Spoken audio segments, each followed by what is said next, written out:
With tensions in Ukraine not so much de-escalating as on pause, it leaves us with only speculation for what this opaque country is planning in the future. What is Russia going to do in the years to come? And what is so important about Ukraine that Russia would risk war with NATO just to regain control of the region?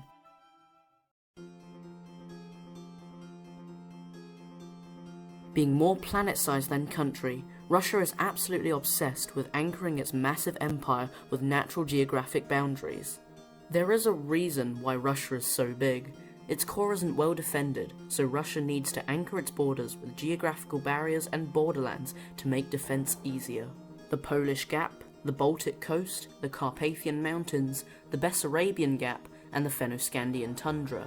All examples of borderlands and barriers that Russia and other Russian powers have used in the last 400 years. Russia would consolidate the mountains and other barriers and focus troops on the gaps.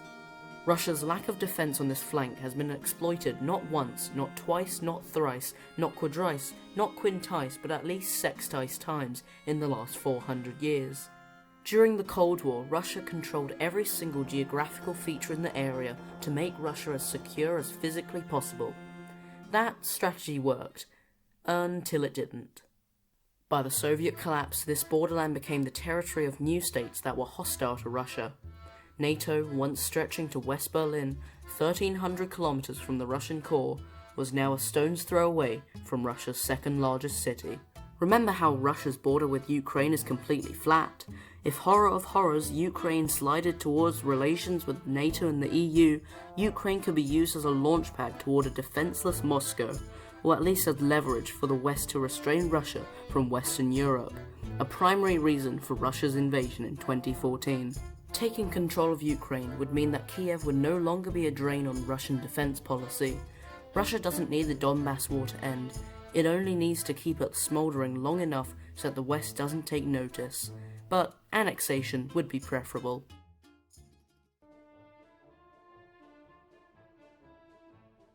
After the end of the Soviet Union, Russia was left with fewer people and longer and more vulnerable borders. Although still a Goliath in Europe, it pales in comparison to the Soviet giant, and so old Soviet tactics of using sheer numbers had to change. Russia today mostly opts for soft power, energy being one of the many cards in its deck it can use as leverage.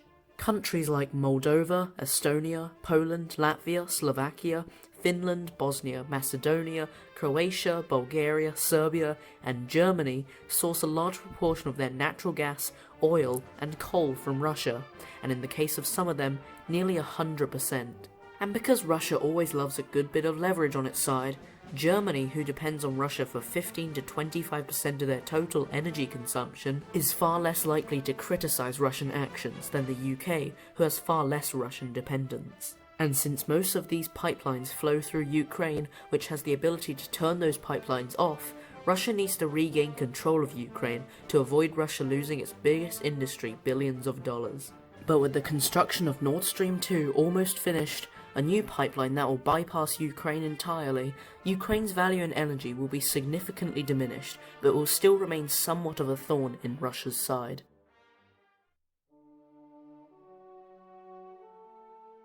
Russia, although not being a stranger to the ocean blue, never fully consolidated its home on the waves, and the one time it did almost become a naval superpower, it was brutally torn down at Crimea.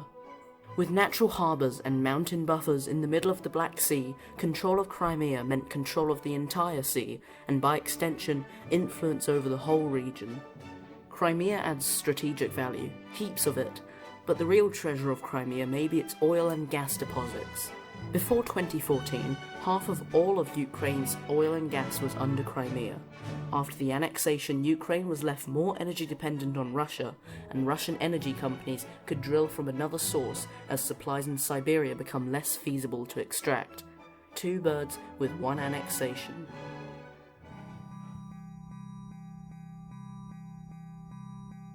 Russia needs Ukraine for geographical protection, for energy security, for its strategic Crimean peninsula, for its wheat production, and for using nationalistic sentiment to hold the country together.